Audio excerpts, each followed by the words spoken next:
मेरी मेहमान बहन है, मुंबई से आई है और दिन के बारे में अच्छी मालूमात रखती है। अरे मैंने तो बातों में खैरियत ही पूछना भूल गई।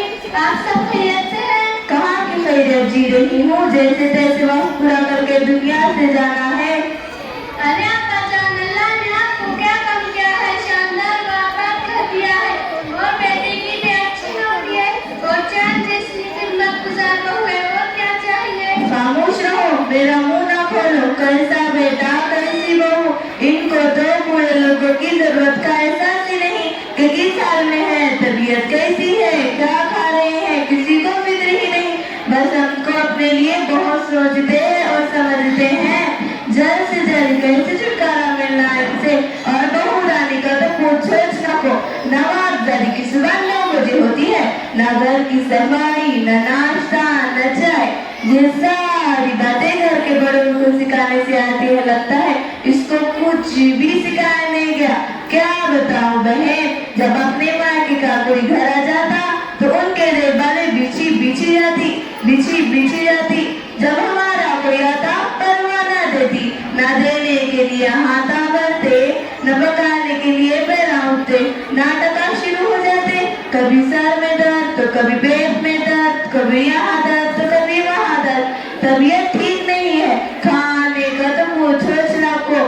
चाय बनाए कि जिसे काटियों मांस की रात, दाल बनाए कि जैसे तालाब का कद्दूला पानी, चावल ऐसे खाए तो पेट में दर्द हो जाए।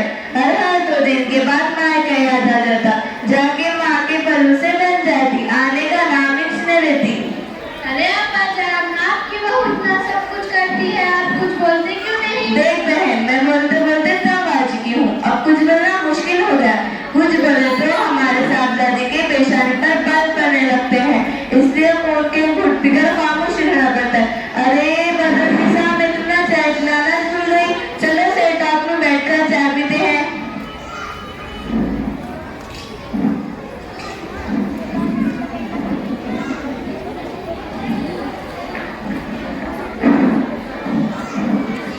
ये थी सास और सास की बढ़ोतरी सही, दिल खोल कर अपनी बहुओं की गिबत कर रही थी। अल्लाह माफ फरमाए, कितनी बुरी हालत है। आइए अब देखते हैं बहुओं को कि वो अपनी सासों की किस तरह तारीफ करती है।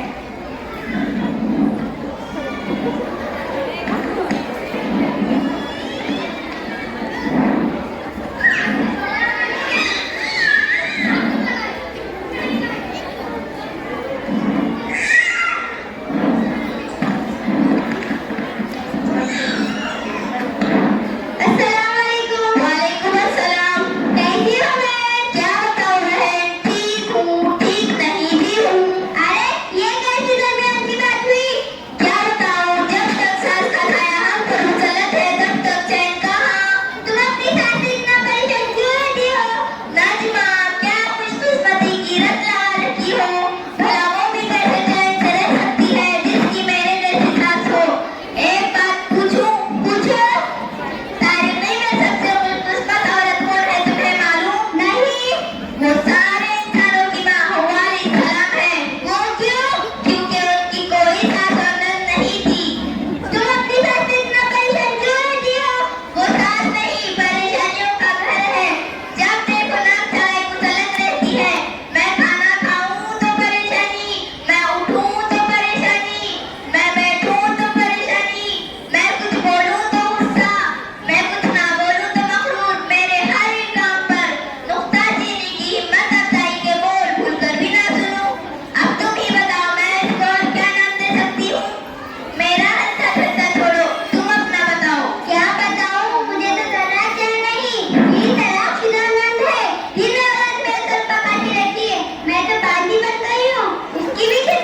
सुबह से घर में आई हूँ, एक बात देख रही हूँ, हमारे जबान पर दूसरों की शिकवे शिकायत बहुत ज्यादा हो गई है और हम औरतों की बहुत बुरी आदत हो गई है।